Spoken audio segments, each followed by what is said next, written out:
Եվ բոլոր նրանք, որ ուզում են աստվածպաշտությամբ ապրել Քրիստոս Հիսուսով, հալածանքների մեջ պիտի լինեն կամ գրափարով ասում է թող իրենց անձերը պատրաստեն փորձության համար։ Հալածանքի մեջ պիտի լինեն նրանք, ովքեր ուզում են Հիսուսին հավատալ։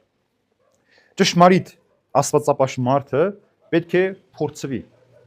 Անհնար է որ փորձվել։ Ոսկին որտեղ է փորձվում։ Կրակի բովի մեջ, չէ՞, այսինքն կրակի թեժացրած կրակի մեջ ոսկին այրում են, մաքրում են, որ ավելորդություն դուրս են գալիս, մաքուր շողացող ոսկին է մնում։ Այնպես էլ ճշմարիտ քրիստոնյան ինքը ոսկու պես շողացող պիտի լինի եւ պիտի այս փորձությունները, հալածանքները անցնի, որպեսզի իր վրայից ավելորդությունները հանի եւ ինքը մնա այնպեսին, ինչպեսին որ պետք է ներկայանա Քրիստոսին։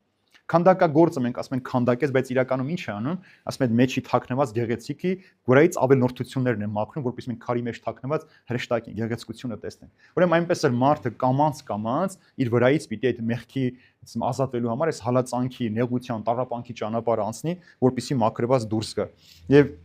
փորձությունների մեջ պետք է մաքրվենք, սրբվենք, հատկապես Տիրոջ համար, ոչ թե մեզ համար։ Օրինակի համար այսօր շատ մարդիկ կան, որ քրիստոնյա չեն հավատում, բայց շատ մեծ բարոյական արժեքներ ունեն եւ շատ հաճախ երբեմն զարմանում, որ քրիստոնյայից ավելի կարգապահ են իրենց կենցաղի մեջ, քան քրիստոնյա։ Բայց խոսքը նրա համար, որ դու Քրիստոսի համար պիտի անես այդ ամեն ինչը։ Երբ որ Քրիստոսի համար ես անում, դու այդ ամենին կարողանում ես հասնել։